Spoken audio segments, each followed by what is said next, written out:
Welcome to another episode of Chasing the Wind.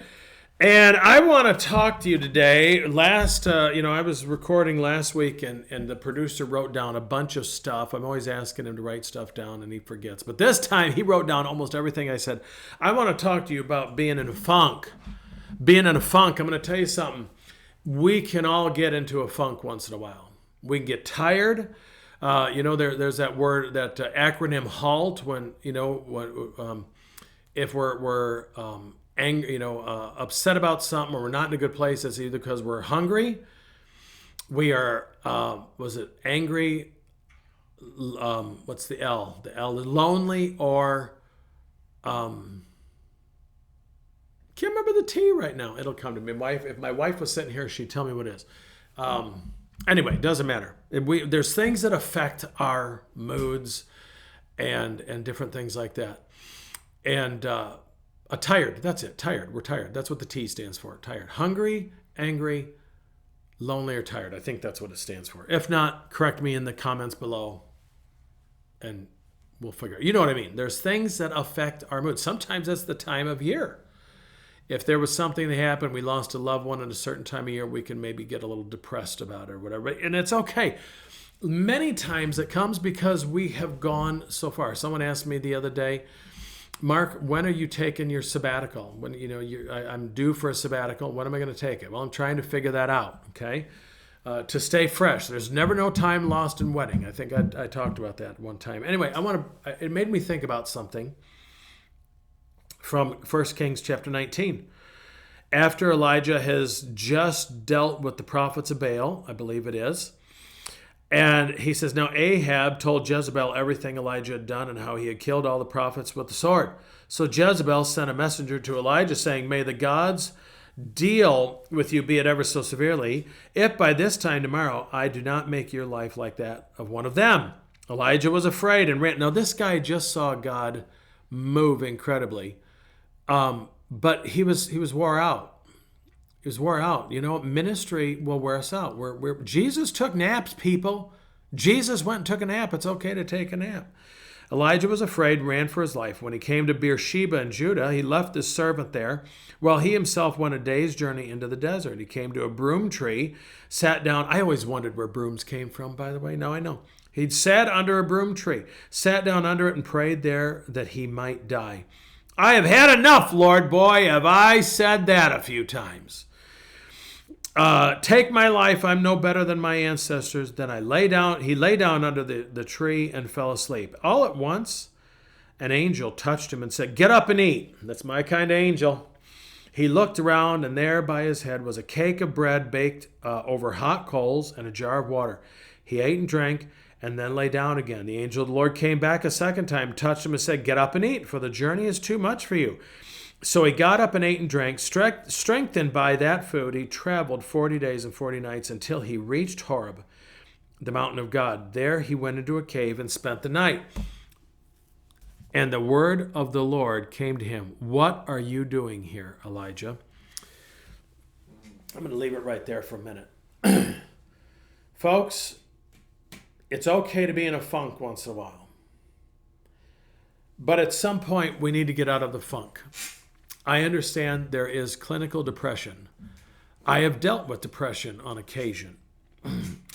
And I have been in a funk sometimes. I was recently in a funk where I was just in a bad place, and I cried out to God, I'm just done here, Lord. I'm done. Put a fork in me. I am done. I can't do anything else. And it was, well, did you tell God that? Yes, I did. I said, God, I don't have any more to give. And the Lord met me in that. It's okay to be in a funk. Just don't stay there. Because if you're alive, God has something for you to do. I remember talking to a lady that was in the nursing home, and she was lamenting, and it was funny. I kind of got stern with her. I said, you're here. I said, pray. I said, do you know how many people I would love to have praying for me and praying for the church that don't? I said, you're here, pray. You're still alive. God has something for you to do. Went and saw her about a month later, and whatever it was, a few weeks later, and she says, Pastor, thanks for getting after me and scolding me. I'm like, oh gosh, what did I do? I don't remember scolding you. You know, 'cause I didn't mean it as scolding. I'm like, it was meant as encouragement. She goes, you told me to quit feeling sorry for myself and to start praying. And she goes, I needed that. Someone here today needs to understand, maybe you've been in a funk. And it's okay, but you know what? Get the rest. Go eat something. Don't binge, okay? But, you know, it's okay to take care of yourself. Self-care is not selfish, by the way. Jesus went and took naps. He said, come ye apart, lest you fall apart. That's my very loose translation. Come ye apart and get some rest. And yoke yourself with Jesus. He says, take my yoke upon you, for my yoke is easy. When he's pulling with us, trust me, he's doing most of the pulling, not us. And nowhere does he say, wear yourself into the ground. He says, you know what? It's okay to go take a nap. It's okay to get away for a while. It's okay to go to the Mount of Olives and pray for a while. That might be what you need. There's a reason that we have the Sabbath. The sun, you know, it's supposed to be Saturday, but we make it Sunday in the Christian church. One day, my Sabbath is on Fridays. That's my day off.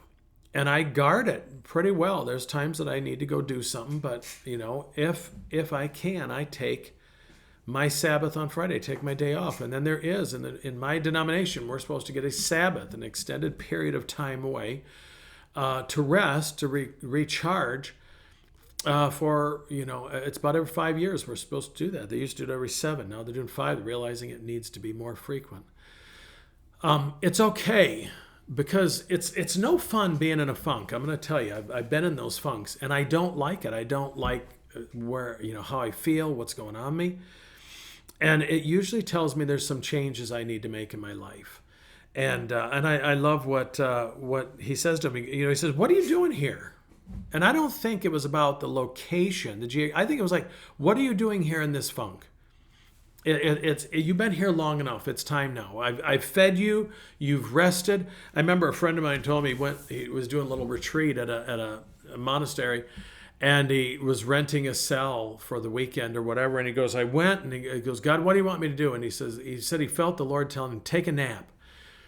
The next thing he knows, 21 hours later, he woke up from that nap.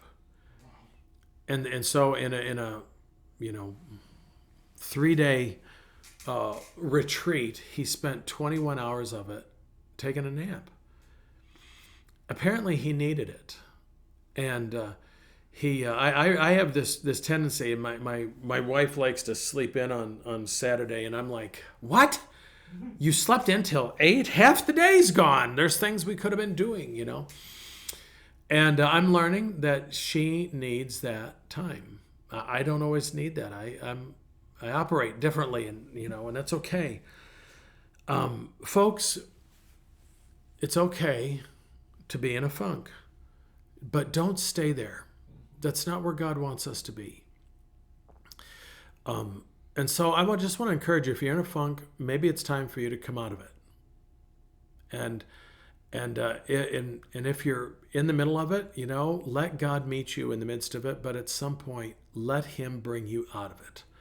Okay, I'm going to just leave it right there. I'm going to let the Lord speak to you however he wants to with that. But in the meantime, I'm Pastor Mark. Keep chasing the wind, because the wind is chasing you. Grace and peace.